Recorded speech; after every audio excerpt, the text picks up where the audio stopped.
하나님은 신실하십니다. 어제도 신실하셨고 오늘도 신실하시며 내일도 변함없이 신실하십니다. 반면 우리는 신실하지 않습니다. 가끔은 신실하려고 노력할 때도 있지만 우리는 신실함이 없는 자들입니다. 하나님은 신실하지만 우리는 신실하지 못하다라는 것은 성경에서 그렇게 증언하고 있습니다. 디모데후서 2장 13절에 우리는 미쁨이 없을지라도 주는 항상 미쁘시니, 하나님은 신실하시기 때문에 우리를 향한 하나님의 사랑, 우리를 향한 하나님의 마음, 우리를 향한 하나님의 그 계획은 언제나 한결같고 변함없으십니다.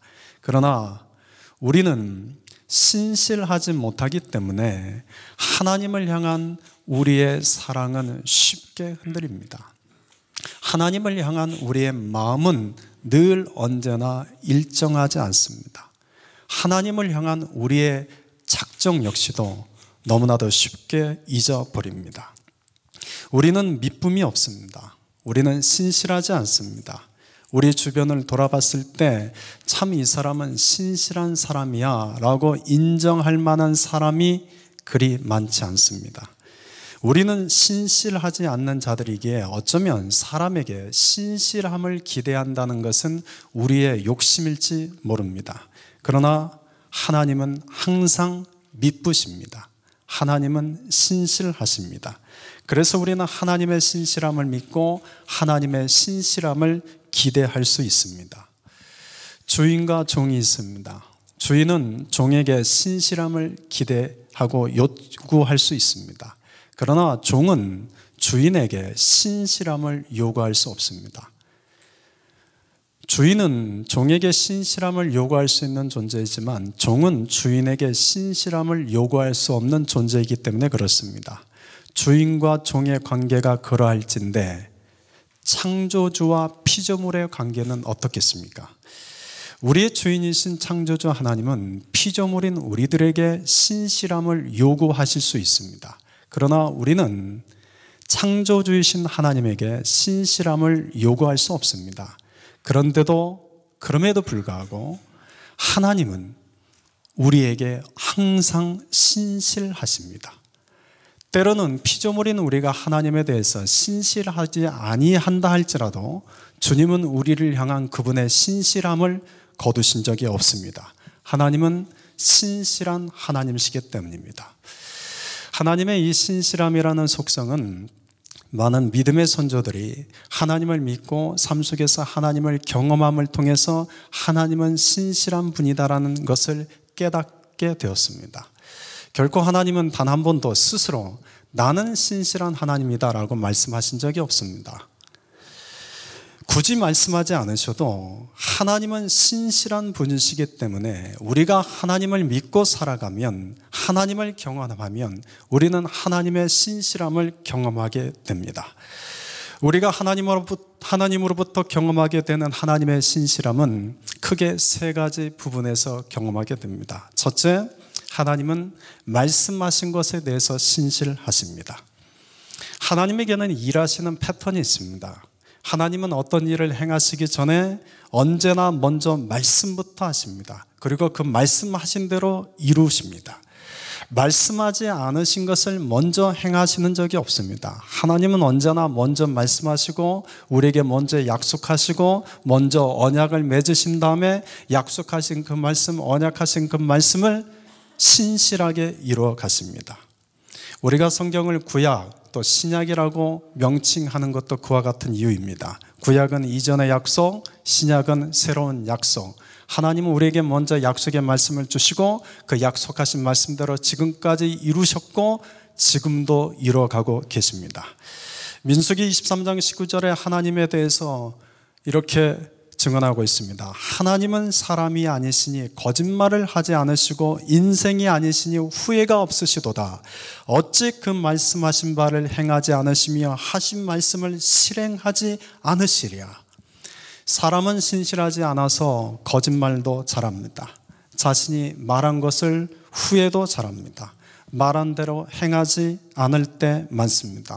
상황에 따라서 자주 말을 바꿉니다. 그러나 하나님은 신실하십니다.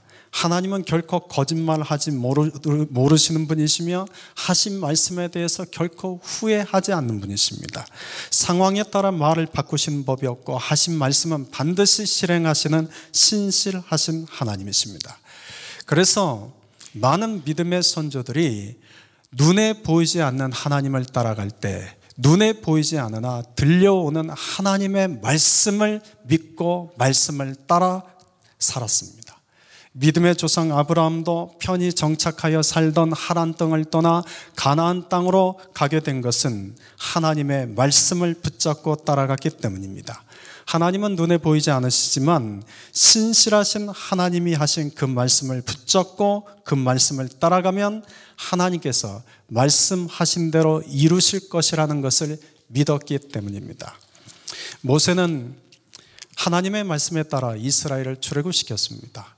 또 모세는 하나님의 말씀에 따라 40년 동안 이스라엘 백성들을 광야에서 인도하셨습니다.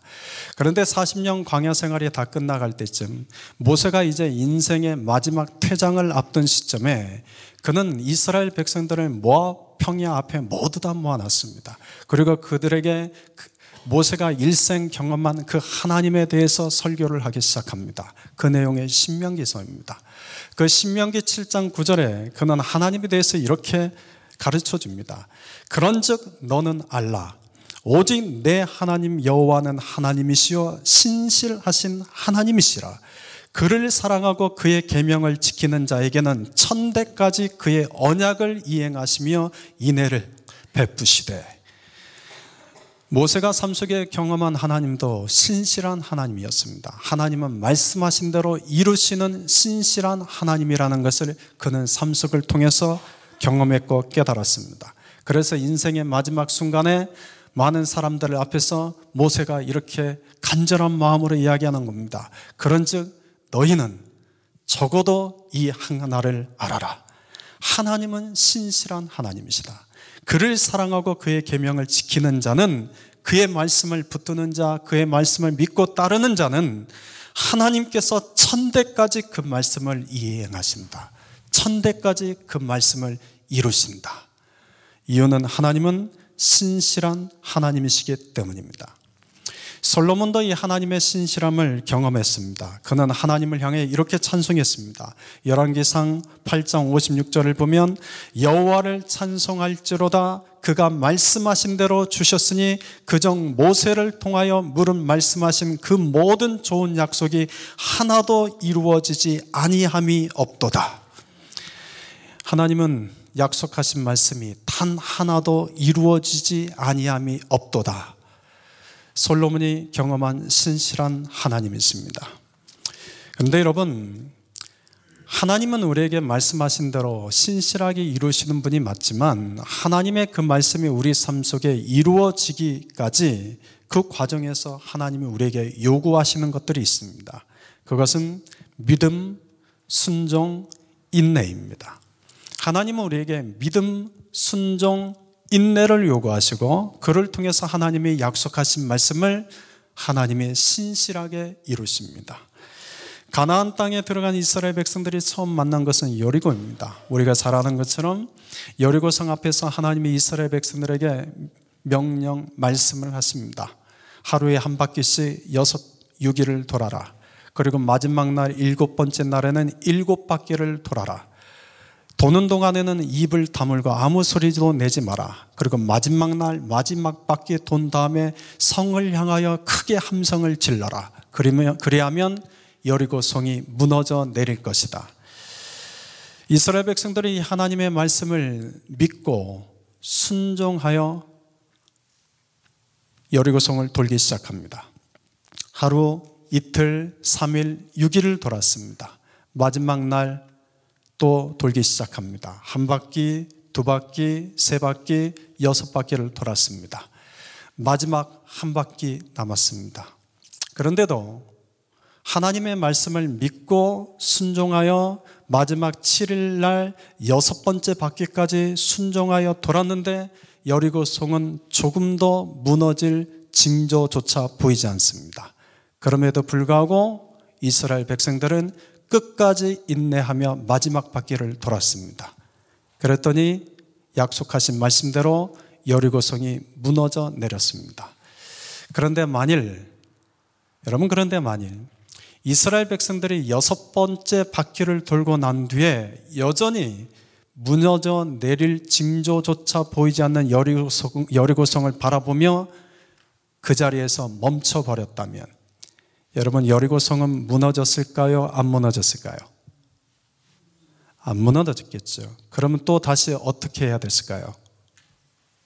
하나님의 방법은 항상 여기서부터 여기까지 가야 되는데 잘 왔습니다. 마지막까지. 마지막 한 발짝만 더 내디디면 됩니다. 그런데 거기서 내가 주저앉아 버리면 하나님은 처음부터 다시 시작하십니다. 다시 처음부터 돌아야 됩니다.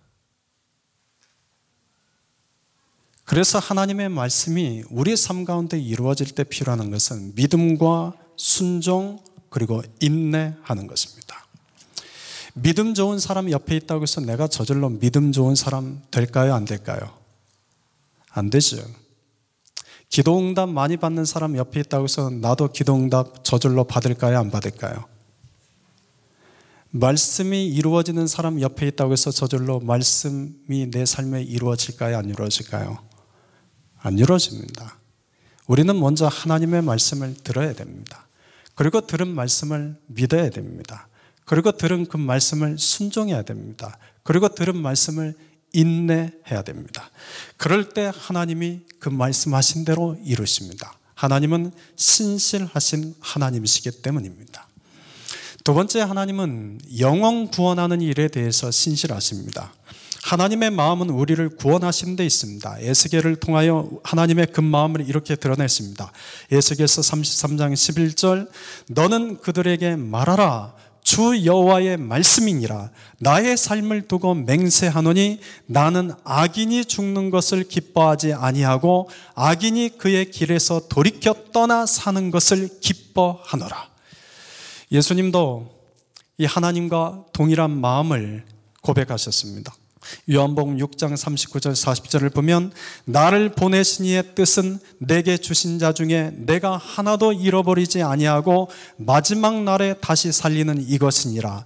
내 아버지의 뜻은 아들을 보고 믿는 자마다 영생을 얻는 이것이니 마지막 날에 내가 이를 다시 살리리라. 여러분, 주님의 마음은 영혼 구원하는 일에 있습니다. 그리고 주님은 그 신실하심 때문에 마지막까지 이 구원하는 일을 이루어 가실 것입니다. 우리가 구원받는 자가 되고 우리가 육체의 죽음 이후에 마지막 날 다시 살아나는 자가 된다면 그것은 여러분 우리의 공로 때문이 아닙니다. 마지막까지 영혼 구원하는 일에 신실하신 하나님의 신실함 때문입니다. 며칠 전 임종 예배를 드려달라는 전화를 받고 병원에 급히 달려갔습니다. 그분은 이제 겨우 60세밖에 되지 않는, 요즘 나이로 보면 젊은 분이십니다. 온몸에 암이 퍼져서 코마 상태에 빠지셨습니다. 그분은 저하고는 생전에 일면식 없는 분이십니다. 그런데도 임종 예배를 드려달라는 부탁을 받고 제가 달려간 것은 한 가지 이유 때문입니다. 예수님은 그 영혼을 구원하시기 위해서 마지막까지 신실하시기 때문입니다.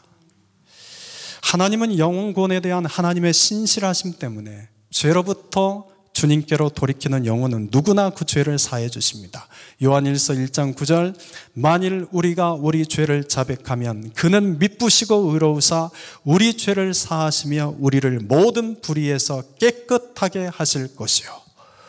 또한 신실하신 하나님은 우리 죄를 사해 주시고 깨끗하게 하실 뿐만 아니라 우리가 예수 그리스도와 더불어 교제케 하십니다.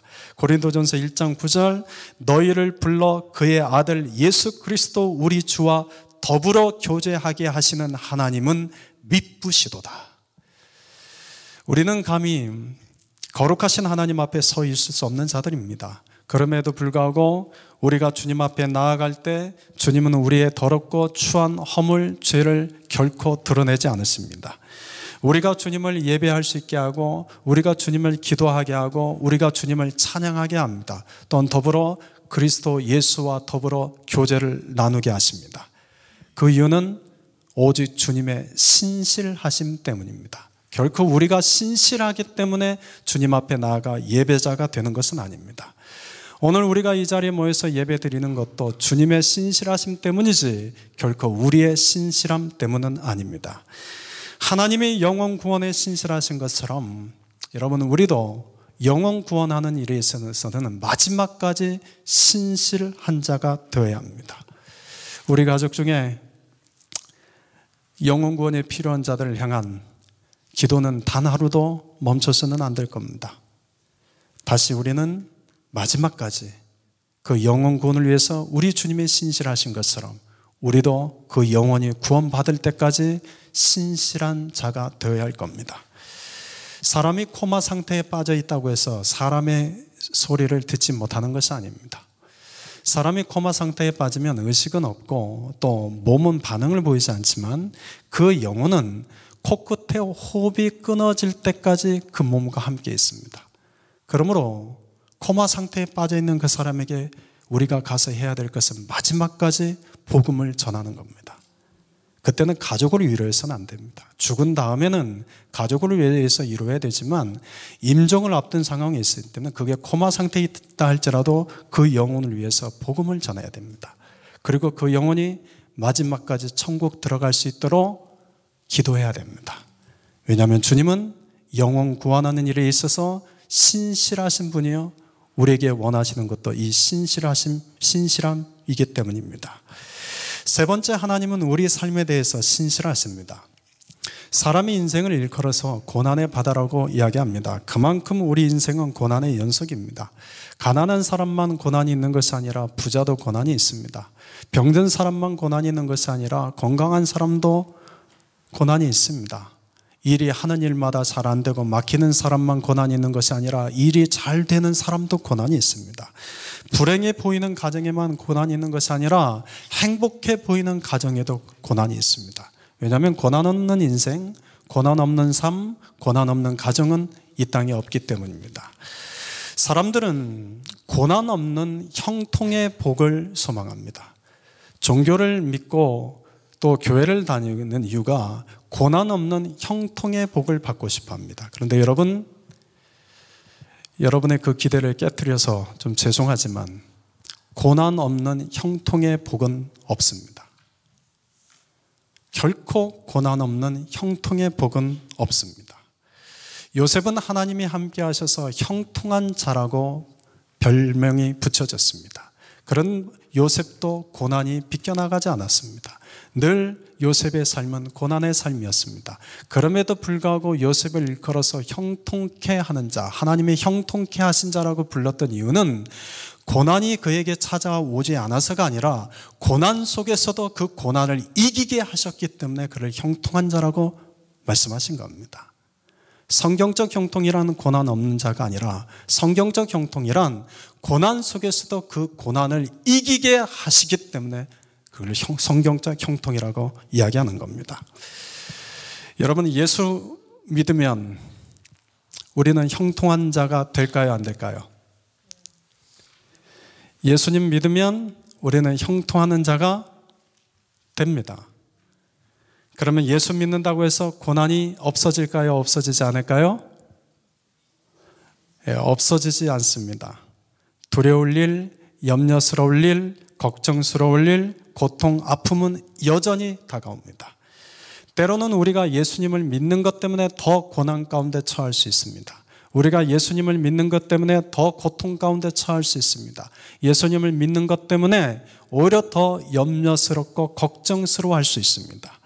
그런데도 여러분, 예수님을 믿으면 형통한 자가 된다는 것은 예수님이 내 삶 속에 다가오는 고난, 두렵고 걱정스러운 그 모든 일들에 대해서 이겨내게 하시기 때문입니다. 예수님이 이겨내게 하십니다. 바울은 예수님을 믿은 후 더 많은 고난과 역경당하는 삶을 살았습니다. 그가 예수님을 믿는 것 때문에 얼마나 더 고난과 역경과 아픔과 고통 속에 살았는지 그는 고린도후서 11장 23절 이하에서 자세하게 묘사했습니다. 여러분이 귀를 기울여 한번 들어보십시오. 제가 표준 세번역 성경으로 읽어드리겠습니다. 나는 수고도 더 많이 하고 감옥살이도 더 많이 하고 매도 더 많이 맞고 여러 번 죽을 뻔하였습니다. 유대 사람들에게서 마흔에서 하나를 뺀 매를 맞은 것이 5번이요 채찍으로 맞은 것이 3번이요 돌로 맞은 것이 1번이요 파선을 당한 것이 3번이요 밤낮 꼬박 하루를 망망한 바다를 떠다녔습니다. 자주 여행하는 동안에는 강물의 위험과 강도의 위험과 동족의 위험과 이방 사람의 위험과 도시의 위험과 광야의 위험과 바다의 위험과 거짓 형제 자매의 위험을 당하였습니다. 수고와 고역에 시달리고 여러 번 밤을 지새우고 줄이고 목마르고 여러 번 굶고 추위에 떨고 헐벗었습니다. 그 밖의 것은 제쳐놓고서라도 모든 교회를 염려하는 염려가 날마다 내 마음을 누르고 있습니다. 여러분, 사도 바울 앞에서는 우리가 아무리 힘들고 고통스럽다 할지라도 이분 앞에 명함 내놓기가 쉽지 않습니다. 사도 바울은 예수님을 믿고 나서 고난이 없어진 것이 아니라 오히려 더 고난 속에 처했습니다. 오히려 예수님을 믿는 것 때문에 더 많은 고난, 위험과 어려움, 고통과 역경, 또 아픔을 경험했습니다. 그러면 반대로 여러분, 사도 바울이 예수님을 믿지 않았다면 그에게는 고난이 없었을까? 예수님을 믿지 않았다면 이와 같은 위험은 없었을까? 그러지 않을 겁니다. 그에게 다른 이름의 고난이 찾아갔을 것이고, 그에게 다른 이름의 위험이 찾아갔을 것이고, 그에게 다른 이름의 역경이 찾아갔을 겁니다. 이유는 고난 없는 인생, 시험과 역경 없는 인생은 없기 때문입니다. 고린도 교인들이 참 믿음을 지키며 살기가 어려웠습니다. 무엇보다도 고린도라는 그 도시는 성적, 윤리적, 문화적으로 타락한 도시였기 때문입니다. 그런 도시에서 여러분, 믿음을 지키며 믿음을 갖고 산다는 것은 결코 쉬운 일이 아닙니다. 오늘 우리가 살고 있는 이 시대도 믿음을 갖고 믿음을 지키며 사는 것이 갈수록 어렵고 힘들어지고 있습니다. 캘리포니아 공립학교 아이들에게 성을 교육하는 새로운 교재가 만들어졌습니다. 올해부터 초등학생부터 고등학교 학생을 대상으로 모든 공립학교를 다니는 아이를 대상으로 성교육이 시작됩니다. 그런데 그 교재에는 더 이상 엄마, 아빠라는 호칭이 없습니다. 페어런츠, 부모 1, 부모 2라는 칭호만 있습니다. 남자가 결혼할 수 있고 여자와 여자가 결혼할 수 있다는 동성 결혼이 옳다는 것을 아이들에게 교육시키는 겁니다. 그래서 아이들에게 가정에 대한 인식을 바꿉니다. 뿐만 아니라 아직 성에 대해서 바른 가치관과 또 바른 자아, 정체성을 확립되지 않은 상황에서 그 아이들에게 여러 가지 성적인 체위를 가르칩니다. 자유도구를 가르치고 그것이 없을 때 어떻게 해야 되는지도 가르칩니다. 우리 아이들 세대는 부모 세대보다 믿음을 갖고 믿음을 지키며 산다는 것이 더 어려워지고 있습니다. 이런 문제의 심각성 때문에 최근에 한인 기독교인들을 중심으로 우리는 우리 자식들을 이런 성교육을 허락할 수 없다는 캠페인을 벌이고 있습니다. 그래서 다음 주 화요일 2월 19일입니다. 이런 성교육을 거부한다는 의미로 아이들을 학교에 보내지 않는 날로 정했습니다. 그래서 이런 성교육을 거부한다는 성명서를 결석사유서로 학교에 제출하기로 했습니다. 저희 부부도 이 일에 동참하기로 했습니다. 이미 한인가정 1600가정 이상이 여기에 뜻을 모았습니다. 그래서 이 교계 내 큰 교회 몇 개 교회가 그날만큼은 아이들을 받아주기로 했습니다. 왜냐하면 학교를 안 가면 그 아이들을 어떻게 해요? 그래서 큰 교회에서 받아주기로 했습니다. 여러분도 이를 위해서 기도해 주십시오. 정말 우리 아이들이 이곳에서 믿음을 지키며 사는 것이 점점 어려워지고 있습니다. 과거에는 신자에 대한 박해는 종교적인 이유 때문이었습니다. 물론 선교지에서는 여전히 종교적인 이유 때문에 박해를 받습니다. 그러나 종교의 자유가 보장되는 유럽, 또 미국, 나아가 우리 대한민국에서는 종교적인 이유 때문에 더 이상 박해받지는 않습니다. 이제는 문화적, 정치적, 소수의 약자를 보호해야 한다는 약자 우대 원칙, 휴머니즘, 관용이라는 이유 때문에 박해와 차별을 받습니다. 제가 아는 어느 1.5세 목사님은 군목으로 지원해놓고 지금 망설임 중에 있습니다. 왜냐하면 군목은 목사이기 전에 미국 군대입니다. 그래서 군대의 명령을 먼저 따라야 됩니다. 근데 미국 군대는 동성애를 허용하고 있고 동성 결혼을 허용하고 있습니다. 그래서 군인들이 동성끼리 목사님을 찾아와서 결혼식 주례를 부탁하면 내 신앙 가치관으로는 도저히 거부하고 싶지만 군인이라는 신분이기 때문에 거부할 수가 없습니다. 이런 내적 갈등 때문에 군목에서 옷을 벗는 분들이 나오기 시작합니다. 종교의 자유는 있으나 점점 예수님을 바르게 믿는 것이 어려워져가는 시대에 우리는 살고 있습니다. 고린도 교인들이 살던 시대도 마찬가지였습니다. 사회 문화적인 이유와 종교적인 이유로 박해가 있었습니다. 그런 고린도 교인들을 향하여 오늘 사도 바울이 13절에서 이렇게 이야기합니다. 여러분, 우리 13절 말씀을 함께 읽겠습니다. 사람이 감당할 시험 밖에는 너희가 당한 것이 없나니 오직 하나님은 미쁘사 너희가 감당하지 못할 시험을 당함을 허락하지 아니하시고 시험 당할 즈음에 또한 피할 길을 내사 너희로 능히 감당하게 하시느니라. 사도 바울만큼 많은 시험 받은 사람 없습니다. 사도 바울만큼 많은 고난 역경 당한 사람 없습니다. 그런 바울이 고린도 교회에 다가올 시험, 고린도 교회에 이미 다가온 고난 역경에 대해서 이렇게 말씀합니다. 오직 하나님은 미쁘시다.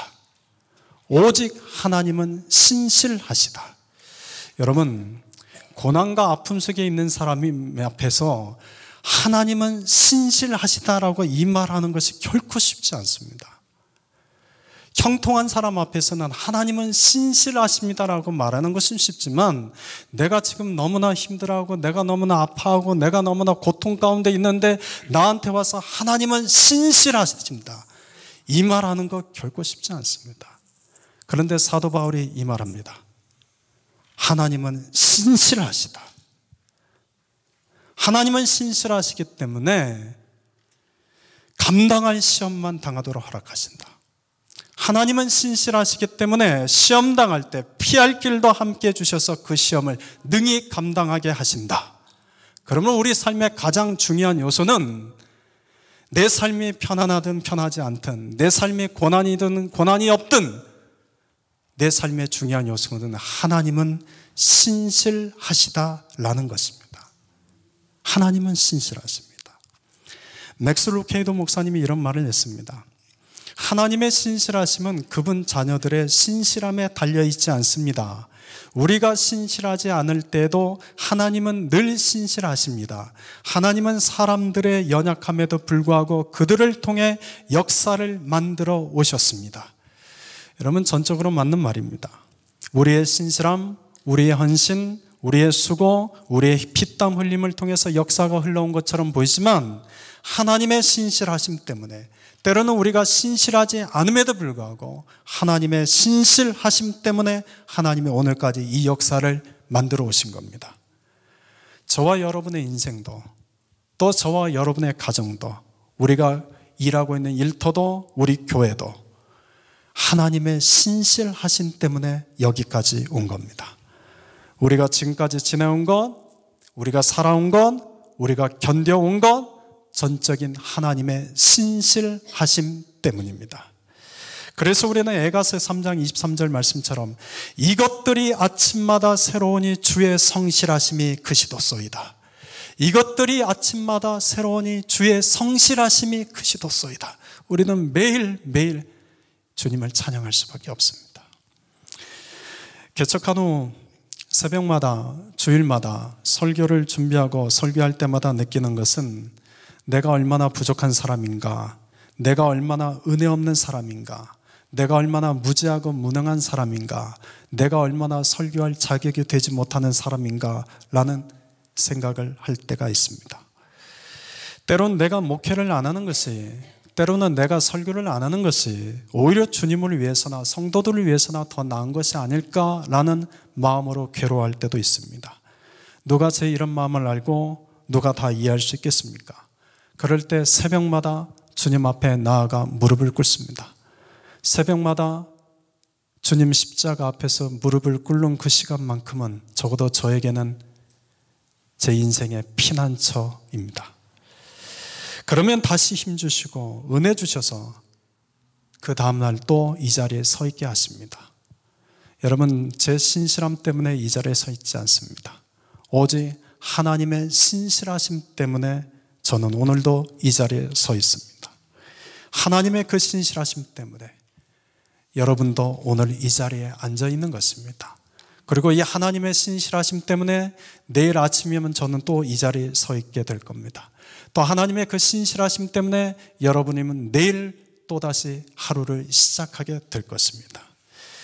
우리가 감당하지 못할 시험 없습니다. 우리가 감당하지 못할 고난, 역경, 어려움 없습니다. 이유는 하나님은 신실한 하나님이시기 때문입니다. 신실하신 하나님이 우리가 감당하지 못할 일 허락하지 않으십니다. 내 삶에 일어나는 문제, 사고, 사건, 또 질병까지도 우리가 감당하지 못할 것 허락하지 않으십니다. 무엇보다도 하나님은 저와 여러분의 삶 속에 고난이나 문제나 역경이나 질병 같은 것을 허락하실 때 반드시 피할 길도 함께 주십니다. 이게 저는 얼마나 큰 은혜인지 모릅니다. 피할 길도 주십니다. 그러면 여러분, 우리에게 그 피할 길은 무엇이겠습니까? 하나님이 이 피할 길도 함께 주신다고 하는데 이 피할 길은 무엇이겠습니까? 많은 것이 있겠지만 우리의 삶에 다가온 시험, 어려움, 역경, 질병 앞에서 우리에게 가장 확실한 피할 길은 신실한 하나님이십니다. 신실한 하나님이 우리의 가장 확실한 피할 길이 됩니다. 시편 46편에 이렇게 고백합니다. 하나님은 우리의 피난처시요 힘이시니 환난 중에 만날 큰 도움이시라. 그러므로 땅이 변하든지 산이 흔들려 바다 가운데 빠지든지 바닷물이 솟아나고 뛰놀든지 그것이 넘침으로 산이 흔들릴지라도 우리는 두려워하지 아니하리로다. 만군의 여호와께서 우리와 함께 하시니 야곱의 하나님은 우리의 피난처시로다. 아멘. 하나님이 우리의 피할 길이 되어주십니다. 다윗은 쫓기는 자가 되었을 때 광야를 헤매고 다닐 때 늘 죽음의 그림자가 그를 따라다녔습니다. 그는 어느 한밤도 두 발 편하게 뻗고 깊은 잠 자보지 못했습니다. 광야에서 도망자 생활할 때 그에게 무슨 풍족함이 있겠습니까? 그는 광야라는 곳은 늘 부족하고 결핍된 곳입니다. 그런데도 다윗은 이렇게 고백을 했습니다. 여호와는 나의 목자시니 내게 부족함이 없으리로다. 낮이나 밤이나 그는 마음 편하게 쉬지 못했습니다. 잠도 깊이 자지 못했습니다. 그런데도 그는 하나님께 이렇게 찬송했습니다. 그가 나를 푸른 풀밭에 누이시며 쉴 만한 물가로 인도하시는 도다. 다윗에게는 이 하나님이 피할 길이요 피난처였습니다. 그래서 그는 환난 속에서도 죽음의 위험이 늘 따라다니는 그 광야 속에서도 이렇게 하나님을 찬양했습니다. 여호와는 나의 목자시니 내게 부족함이 없으리로다. 그가 나를 푸른 풀밭에 누이시며 쉴 만한 물가로 인도하신도다. 내 영혼을 소생시키시고 자기 이름을 위하여 의의 길로 인도하신도다. 내가 사망의 음침한 골짜기로 다닐지라도 해를 두려워하지 않을 것은 주께서 나와 함께 하심이라. 주의 지팡이와 막대기가 나를 안위하시나이다. 아멘. 시편 121편에는 우리의 피난처가 되시고 우리 피할 길이 되신 하나님에 대해서 이렇게 찬송하고 있습니다. 여러분, 제가 시편 121편을 8절까지 읽어드리겠습니다. 마지막에는 여러분들이 힘차게 아멘으로 화답해 보시길 바랍니다. 내가 산을 향하여 눈을 들리라. 나의 도움이 어디서 올까? 나의 도움은 천지를 지으신 여호와에게서로다. 여호와께서 너를 실족하지 아니하게 하시며 너를 지키시는 이가 졸지 아니하시리로다. 이스라엘을 지키시는 이는 졸지도 아니하시고 주무시지도 아니하시리로다. 여호와는 너를 지키시는 이시라. 여호와께서 내 오른쪽에서 내 그늘이 되시나니 낮의 해가 너를 상하게 하지 아니하며 밤의 달도 너를 해치지 아니하리로다. 여호와께서 너를 지켜 모든 환난을 면하게 하시며 또 내 영혼을 지키시리로다. 여호와께서 너의 출입을 지금부터 영원까지 지키시리로다. 아멘. 사랑하는 성도 여러분, 우리의 가장 든든하고 확실한 피할 길은 신실한 하나님밖에 없습니다.